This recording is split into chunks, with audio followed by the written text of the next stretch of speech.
So I saw somebody's bumper sticker which said, "Before I formed you in the womb, I knew you," and that stood out to me today more than it has when I've heard it before, because when you say you know someone, if you recognize someone on the street and you get that kind of excited feeling, you're like, I know that person, I've seen them before, I totally know that person. And then, you know, or you think somebody that you really know, like your husband, you're like, yeah, I know my husband, like he would not like pink socks, I know him. And then think about how much more God knows my husband than I do. God knows my husband way better than I know my husband.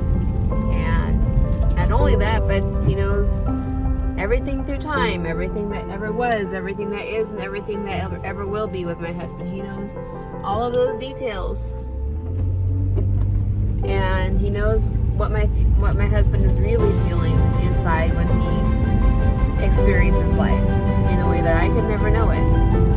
He knows my husband's spirit, his spirit, what I want to say, spirit analysis, like, you know, your DNA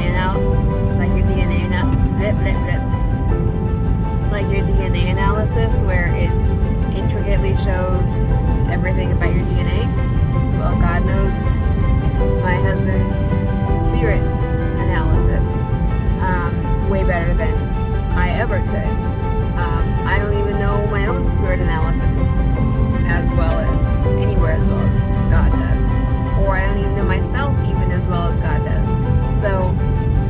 So when you think of that verse, I knew you, and so before I formed you, so before I formed you in your mother's womb, so before we became a part of the physical world, God knew us. That means that our spirit, he already knew our spirit, and not just like, hey, your spirit existed.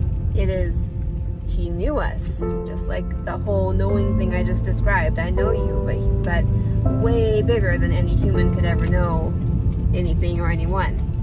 So that's pretty amazing that God had that kind of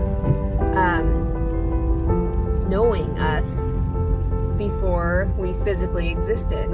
And that also points to, well, that's really cool, because that means that God thought that we were worth knowing, that God individually thought we were individually worth knowing, actually knowing, and he knew us before we were in our mother's womb, that he knew me.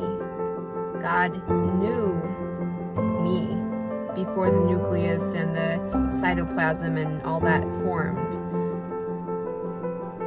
That we actually knew each other. God knew me.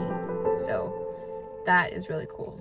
It also takes away some anonymity, being able to think that the things you do don't matter because God has so much to look at, so much to do and people to watch, that you can slip one by him if you don't behave yourself.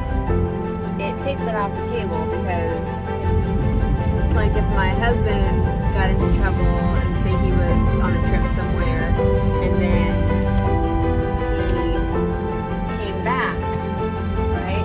I'm comparing that with our trip to the third rock from the sun, Earth, and then back to heaven.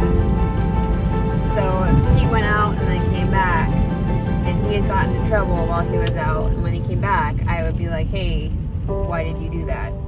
Because I know him, and I kind of have the right to hold him accountable because he and I have a relationship. And it's the same deal here, where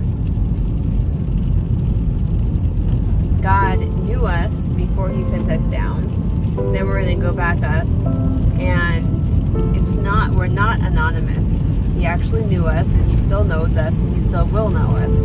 So when we get back from our trip, then he's gonna, if we messed up down here, he's gonna be like, hey, why'd you do that? What went on with that?